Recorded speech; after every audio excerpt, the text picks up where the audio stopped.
Hi everyone, Jim here. Welcome to Mystery and Mayhem.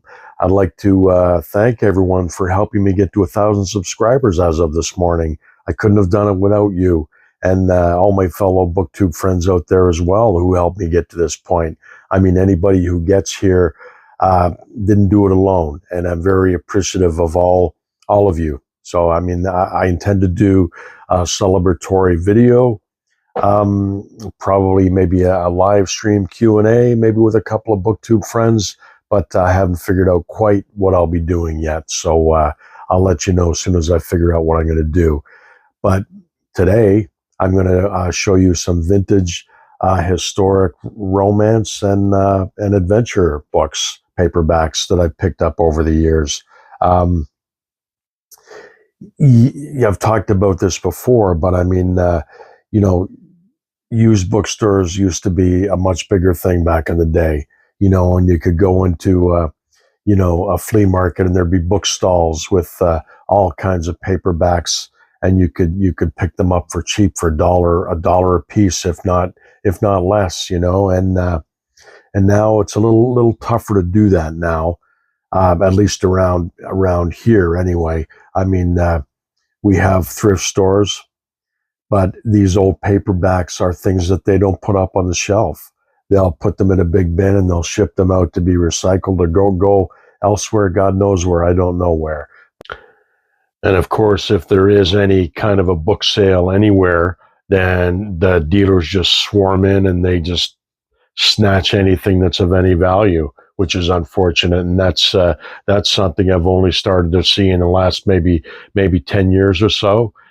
Probably since the heavy onset of book dealers online book dealers. I mean, there's been quite a few physical bookstore owners that have told me that they can't maintain their store anymore and they've moved online.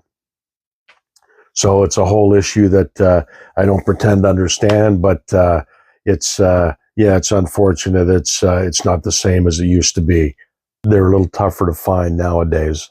And I wish I had a little foresight back then where I knew this was going to be an issue, and I would have grabbed a lot more than I did, and there's a couple authors that I'm going to show you that I wish I had more of.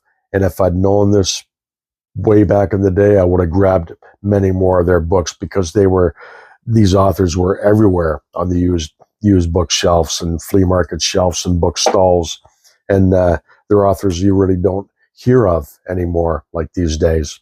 But let's get started with a few standalone novels. I'll share them with you.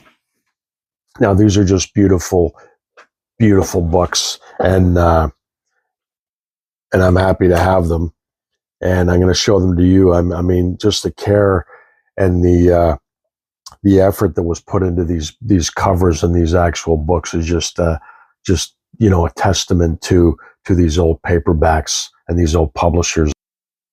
Now I've got 5 pocketbooks with the golden spine and with the cardinal up here as a logo, but this one is called The Swordsman by Jefferson Cooper, with that beautiful painted cover. And these ones I'm lucky enough to have them in really good shape. This one is a Daphne Du Maurier novel, and you might recognize her name. This is Frenchman's Creek, with that beautiful painted cover. And this has to do with a noblewoman and a pirate. And I like to call these bodice rippers, these historic romance and adventures. Now I've got 2 by a writer named Micah Walteri. Now this one is called The Dark Angel.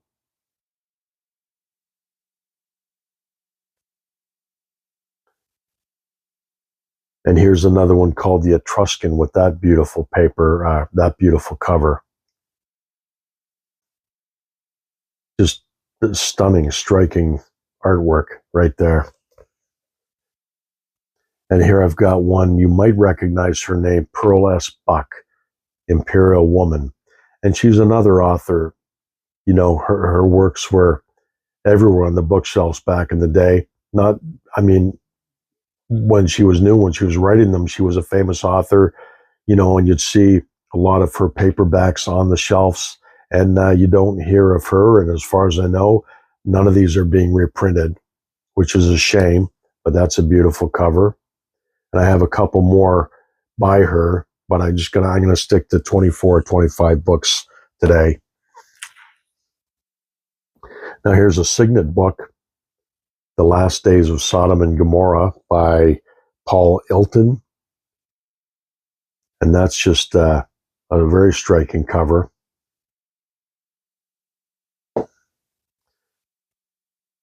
Book called The Raid by John Brick.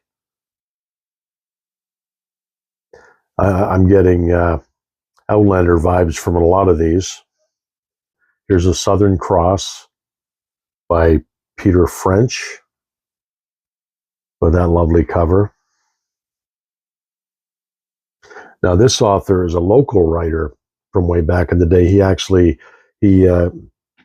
He lived in Brantford, Ontario, and I lived in Brantford for a few years, and it's a very short hike from where I am now. But yeah, he was a Brantford, Ontario boy, and his gravestone is still in the cemetery in Brantford Cemetery. But look at that beautiful cover.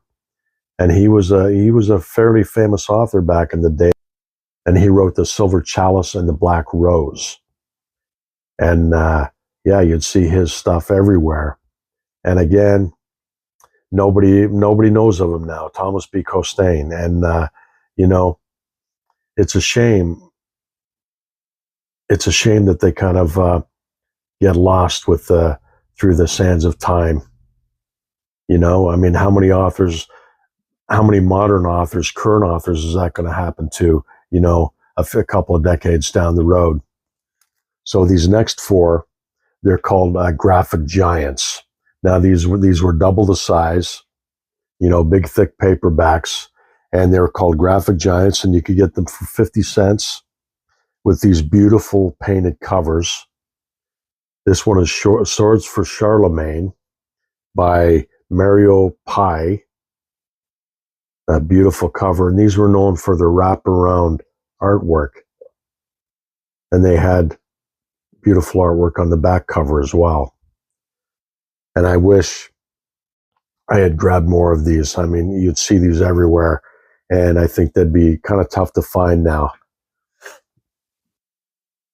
Here's one called The Golden Blade by John Clow,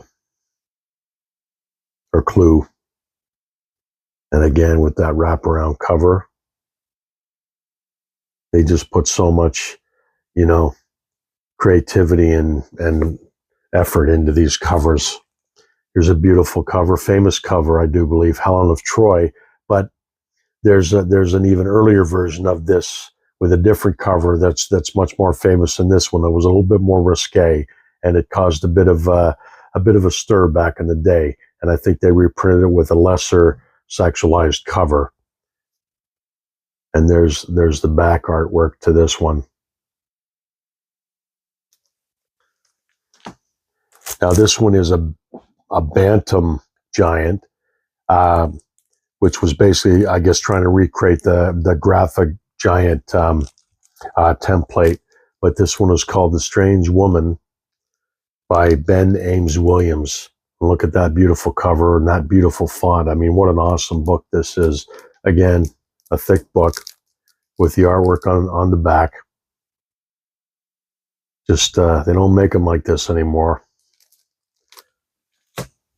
Now, these next authors, there's two authors where very famous authors back in the day, and you'd see their paperbacks all the time, you know, in the flea markets and the used bookshops. And that would be Frank Yerby and Frank G. Slaughter. Now, Frank Yerby was an African-American author, and he wrote about 25 novels and many, many short stories. Very famous author. 3 of his books were adapted into movies. 2 of them I have here. The Golden Hawk, that was adapted into a movie. Beautiful cover there. I've got, you know, a piece of it ripped off there, but, you know, I'm happy to have the book regardless. This one, The Saracen Blade, which was adapted into a movie in 1954, I do believe. It's got a rolled spine, unfortunately. I don't know how to fix that, but that's unfortunate. But great book there. You know, a thicker one. And these are pocketbook editions. This is Benton's Row.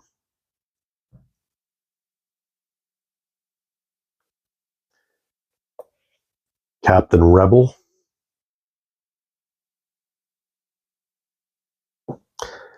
And then I've got this one, The Serpent and the Staff by Frank Yerby. And I'm just, I'm happy to have any of these books. I wish I had more.